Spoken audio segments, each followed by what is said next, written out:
इस्ता अमीर परिवार की थी।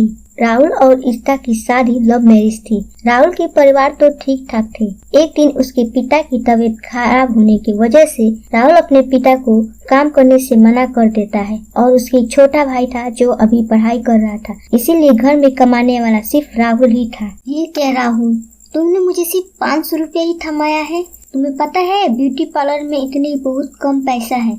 कम से कम लगाओ तो 10,000 लगाओ, तब जाकर मेरा मेकअप पूरा होगा। ये कैसी बात कर रही हो तुम? 10,000 पता है ये कितने ज्यादा है। अगर 1-2 हजार की बात होती तो शायद मैं कुछ कहीं से ला कर दे सकता था। तुमको पता है कि मैं घर का खर्चा भी चलाता हूँ, इतने सारे पैसा मैं कहाँ से लाऊंगा। काश मैं अपने पापा की बात मान लेती तो शायद आज ऐसे दिन न देखना पड़े। अच्छा होता कि मैं अनमोल से शादी कर लेती और खुशी खुशी अपनी लाइफ जीती। अच्छा, तुम्हारे मुँह पर ये बात आ ही गई है कि अनमोल एक पैसा वाला लड़का है, पर खैर मैं तुमसे बहस कर अपना मन नहीं दुखी करना चाहता हूँ। मुझे जाना है अपने पापा की दवा के लिए, तुम यहीं पर रहो। शादी के बाद राहुल और इस्ता की शादी में खटास आने लगती है, जिसकी सबसे बड़ी वजह है इस्ता की एक अमीर परिवार से होना।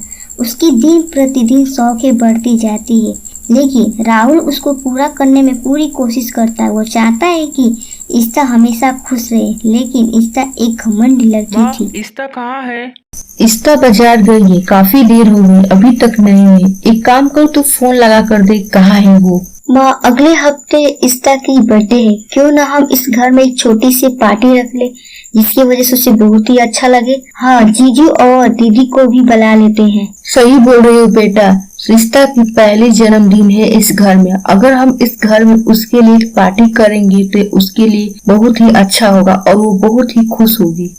रोहित बेटा, मैं एक काम करता हूँ। मेरी एक दोस्त है जो एक कैटरिंग का काम बहुत ही अच्छा से करता है। वो घर में पार्टी हो या बर्थडे, वो हर चीज में बहुत ही अच्छा काम करता है। एक काम करता हूँ, मैं उसे अपने घर में बर्थडे के लिए कैटरिंग का काम दे देता हूँ। तभी सलोनी आ जाती है।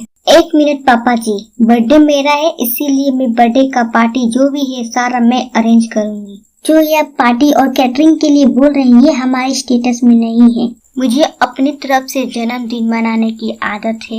मैं पहले ही 7 स्टार होटल में बुकिंग कर आ गई हूँ। टेंशन की कोई बात नहीं है। मेरे पापा ने मुझे क्रेडिट कार्ड दिया है, मैं उसी से बिलिंग करके आई हूँ। बस आप सभी लोग रेडी हो जाइए और शाम को मेरे पार्टी में चलिए। हाँ, आप सभी लोग अच्छे से कपड़ा पहन लीजिए ताकि मेरे वहाँ पर कोई इंसल्ट ना हो। सलोनी, ये क्या बात कर रही हो तुम? राहुल गुस्से में ही आने वाला था, जैसे तैसे उसकी माँ उसे संभाल लेती है। कोई बात नहीं बेटा, अगर इस्ता चाहती है कि उसका बर्थडे होटल में मने तो वही ठीक है। हमें उसके बीच में बोलना सही नहीं होगा। आखिर उसका जन्मदिन आज इस घर में पहला बार है, इसीलिए हमें उसके जन्मदिन को खराब नहीं करना चाहिए। आखिर वो हमारी बहू है, इसीलिए हम सभी उसके बर्थडे में जरूर जाएंगे। राहुल बेटा, तुम्हारी माँ ठीक कह रही है। आखिर इस्ता मेरी घर की बहू है, वो जहाँ चाहे वहाँ बर्थडे मना सकती है, चाहे घर में या बाहर।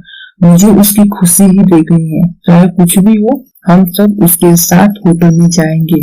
माँ, मैं अभी आता हूँ। राहुल कमरे में जाता है और इस्ता पर बहुत ज्यादा गुस्सा होता है। इस्ता, तुम्हें क्या जरूरत थी 5 स्टार होटल में पार्टी रखने के लिए? मैं तुम्हें हर प्रकार से खुशी तो दे ही रहा हूँ। बोलती तो मैं तुम्हें एक अच्छे से होटल में बर्थडे की पार्टी अरेंजमेंट करवा देता, लेकिन नहीं, तुम्हें तो सिर्फ अपनी अमीरी का रोब जरा है जो हमेशा हम सबको नीचा दिखाती रहती हो। अरे ठीक कैसे नहीं है? तुम्हें पता है मेरे घर के लोग मेरे बर्थडे के लिए कितने ज्यादा इंतजार करते हैं। मेरे फ्रेंड्स और मेरे फैमिली मेंबर बहुत ही अच्छे से मेरे बर्थडे सेलिब्रेट करते हैं। पता है मेरे फ्रेंड और मेरे फैमिली वाले बर्थडे के लिए बोल रहे थे, लेकिन मैं इस छोटे से घर में कैसे बर्थडे सेलिब्रेट करूं? सब पता है सब लोग मेरे मजाक उड़ाएंगे। पता है तुम्हारे पिता पर कितनी हंसी आ रही थी। पता ना कौन से कैटरिंग की बात कर रहे हैं। देखो, अब तुम मेरा ज्यादा मुंह मत खुलवाओ। शाम के बर्थडे वाले दिन तुम सब मेरे साथ होटल में चलना है। हाँ, अच्छे से कपड़ा वपड़ा पहन लेना।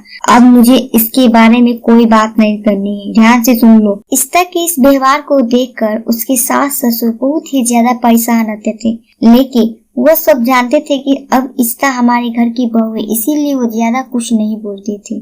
इशिता अपनी ननद और उसके पति और बच्चे को अपने बर्थडे के लिए इनवाइट करती है। सभी लोग होटल में पहुंच जाते हैं और काफी ज्यादा एंजॉय करने लगते हैं। तभी इशिता बोलती है राहुल से, राहुल ये देखो तुम्हारी माँ कैसे साल ओढ़कर आ गई है, पता है कितनी बेइज्जती हो रही है मेरे को। इशिता, माँ को ठंडी लगती है एसी में, इसीलिए मैंने ही कहा है कि वो अपनी साल ले ले ताकि उन्हें ठंड न लगे। तभी इशिता देखती है कि उसकी ननद के बच्चे बहुत ही ज्यादा कोल्ड ड्रिंक पी रहे थे। तभी वो अपने पापा से कहती है, पापा ये देखो, सच बताऊं तो पापा मैं अब शादी से परेशान हो गई हूँ, ऐसे गंवार वाले फैमिली मुझे मिल गए हैं, पापा मुझे माफ कर देना। इशिता की ननद उसकी सारी बात सुन लेती, फिर भी वो कुछ भी नहीं कहती है, लेकिन उसका मन उदास हो जाता है, इसीलिए वो चुपचाप बैठ जाती है। कुछ समय के बाद उसके दोस्त इशिता को डांस के लिए बुलाते हैं। जैसे ही इशिता उठती है तभी उसके पीछे से उसके कपड़े फट जाते हैं, जिसकी वजह से बहुत ही ज्यादा परेशान हो जाती है। उसको परेशानी में देखकर उसकी ननद आती है उसके पास। इशिता आ जाती है, राहुल से बताती है कि उसकी ड्रेस फट गई है। अब वो बहुत ही ज्यादा शर्मिंदगी महसूस कर रही थी। वो अब कैसे पार्टी में जाएगी अपने इस फटी हुई कपड़े के साथ। तभी इशिता की ननद उसके पास आती है। इशिता तुम परेशान मत हो, मेरे माँ के पास एक साल है, मैं उस साल को एक स्टाइल तरीके से मैं तुमको पहना दूंगी, जिससे तुम्हारे फटे हुए कपड़े छुप जाएगी और तुम बेहद ही खूबसूरत लगोगी। इशिता की ननद इशिता को इतने अच्छे से शॉल को पहना देती है, जिसके वजह से उसके फटे हुए कपड़े छुप जाते हैं। ये सब देखकर उसके फ्रेंड वाले बोलते हैं, अरे वाह इशिता तुम कितनी प्यारी लग रही हो, ये न्यू स्टाइल तुम कर।